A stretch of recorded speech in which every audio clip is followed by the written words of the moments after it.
iOS または iPadOS 端末を修理に出す前に行う MDM 登録解除の手順をご紹介します。修理後の MDM 再登録の方法については、画面に表示されている関連動画をご覧ください。前提として対象の端末は DEP に登録された iPhone または iPad です。今回は修理後にシリアル番号が変更され返却されてくるケースを想定しています。また故障端末はインターネットに接続できない状態で作業することが前提となります。もし故障端末が通信できる場合はその場合の手順を別の動画でご案内しておりますので、画面に表示されている関連動画からご確認ください。そしてご紹介する手順はモビコネクトの管理画面 UI バージョン3を使った操作となります。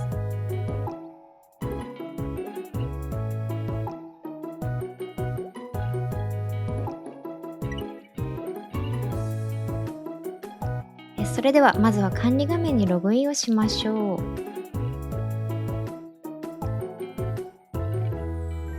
う。そうしましたらサイドナビから端末を開きます。そして端末管理を選択します。この端末管理の画面で、画面の見た目がこちらと異なっている方はおそらく UI バージョン2をご利用中かと思います。今回は UI バージョン3で行っていく操作方法となりますので、 UI バージョン3に変更できる場合は変更してから操作を行ってください。それでは該当の端末が登録されているグループを選択します。そして該当の端末を見つけていくのですが、もし端末の台数が多い場合はこちらのフリーワード検索など検索機能を使って端末を見つけてください。該当の端末を見つけましたらまずこちらの Apple マークのアイコンをクリックしてください。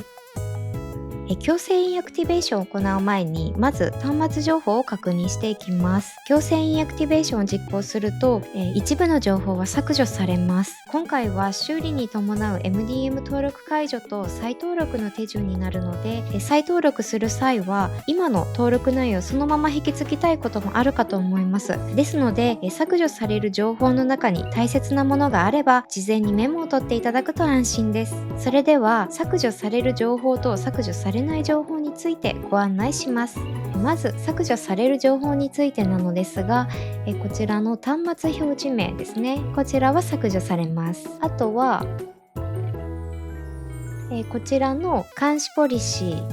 と、フィーチャーセット、こちらも削除されるので、何の設定が適用されたかなど、忘れてしまいそうな方はメモを取っていただければと思います。あとは、こちら上の詳細画面を開くというボタンをクリックしていただいて、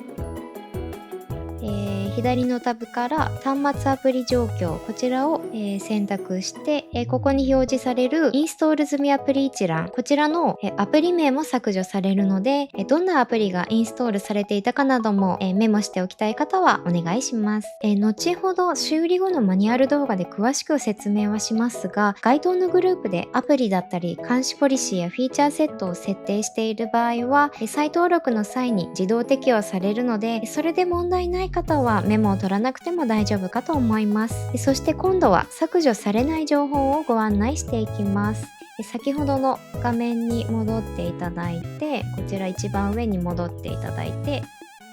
ここの氏名、社員番号、電話番号12、メールアドレス、こちらの尾行123、これらの情報は削除されずに残ります。あとはこちらの端末タグ、こちらの設定も情報は残ります。これらは再登録の際に管理画面からコピー&ペーストができるのでメモは不要です。それではお待たせしました。強制インアクティベーションを行っていきます。該当の端末をチェックします。そして端末管理ボタン、こちらをクリックします。そして一括強制インアクティベーション、こちらを選択します。こちらの強制インアクティベーション後の端末削除、こちらの設定についてはデフォルトのこの無効のままでお願いします。これを有効にしてしまうと端末情報がすべて削除されてしまいます。先ほど削除されない情報があるとご案内しましたが、その情報も消えてしまうので必ずこちらは無効のままでお願いします。そしてこちらのパスワードについては、先ほど管理画面にログインした際に一番最後に入力したパスワードになります。こちらは強制インアクティベーションの実行に問題がなければ同意するにチェックをお願いします。そして OK をクリックします。こちら警告が表示されます。内容としては通常のインアクティベーションではなくて、端末がモビコネクトと通信できない場合に行う強制インアクティベーションなので、そちらについて問題がないかという内容になっております。今回は故障端末が通信できない状態としてのご案内になっていきますので、これは同意をするにチェックをします。そして OK をクリックします。そうすると該当端末の Apple マークがこのようにグレー色に変化したかと思います。これで端末のインアクティベーションは完了です。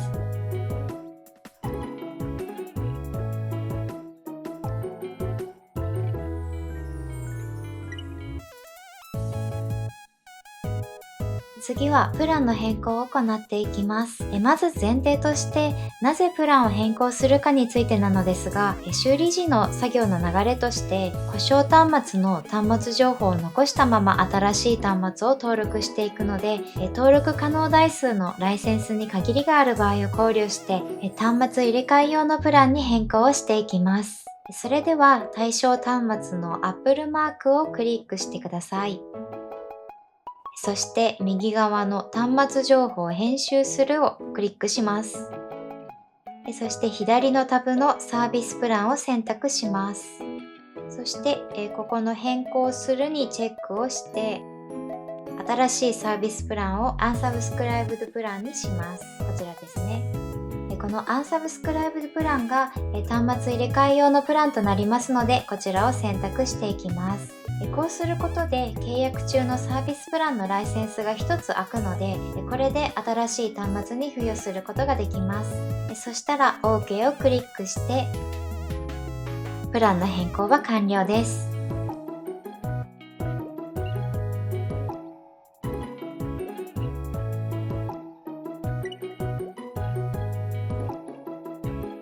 次は VPP ライセンスの開始をしていきます。モビコネクトを利用してアプリを配信している方向けの手順です。そして VPP ライセンスを手動割り当てしている場合が対象となります。UI バージョン3の自動回収機能を利用してアプリを配信していた場合は VPP ライセンスは自動で回収されるので、この手順は不要です。自動回収の対象かどうかについては、今画面上に表示しているこの3つのパターンでアプリを配信していた場合となります。この場合は手順1の遠隔初期化の時に一緒に VPP ライセンスも自動回収されるので、この手順は不要となります。自動回収の対象かどうか不明な方は、この後の手順を進めていただくと未回収のアプリがあるかどうかを確認することができます。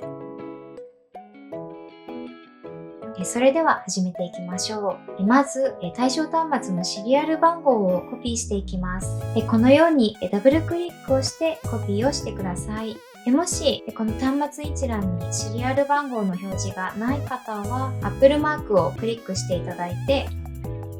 こちらのシリアル番号の項目からダブルクリックしてコピーをしてください。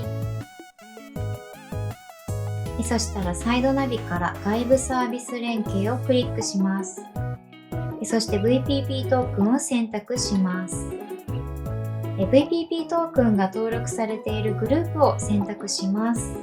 端末が登録されているグループではないのでご注意ください。対象の VPP トークンのところで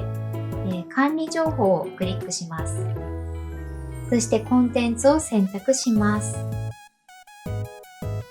それでは該当の端末の、VPP ライセンスを確認していくので、シリアル番号で検索をかけていきます。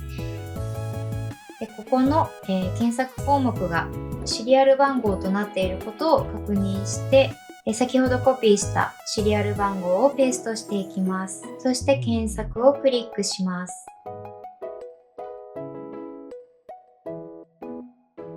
そうするとこのように手動で割り当てられている VPP ライセンスが表示されるかと思います。もしここに何もアプリ名が表示されていない場合は自動回収されているかと思います。またはここの検索をかけるときにこのようにスペースが入っていたりすると、検索をしたときにこのようにアプリが表示されないことがあるので、これで自動回収されていると勘違いしてしまう場合があるかと思うんですけれども、必ずもしアプリ名が表示されていない方は一度ここのスペースが入っていないかをちゃんと確認してから検索をしてみてください。そうしたらライセンス回収のボタンをクリックします。そしてシリアル番号で検索したすべてを選択します。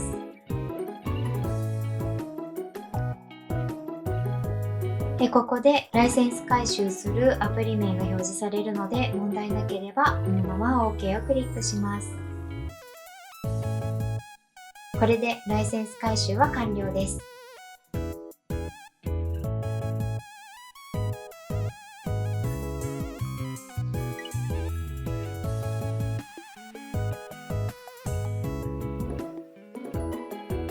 それでは M2M サーバーの解除を行っていきます。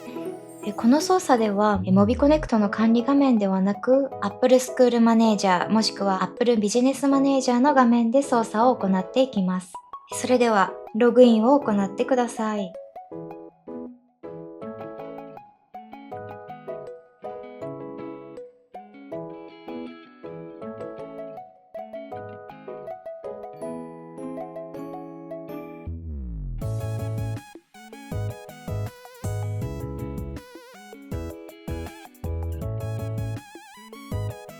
ログインが完了しましたら、左のメニュー項目からこちらのデバイスをクリックしてください。そしてこの上の検索窓から該当のシリアル番号を入力してください。そして該当の端末を選択してください。そうしましたら、こちらの右側のこちらのボタンをクリックしてデバイス管理の割り当てを解除、こちらの項目をクリックします。そうするとこのように注意事項が表示されますので、ご確認いただいて割り当てを解除、こちらのボタンをクリックしていきます。そうするとこのように端末の割り当てを解除することができました。以上で修理前の作業は終了です。故障端末が修理から帰ってきましたら、修理後のマニュアル動画を参考に再登録を行ってください。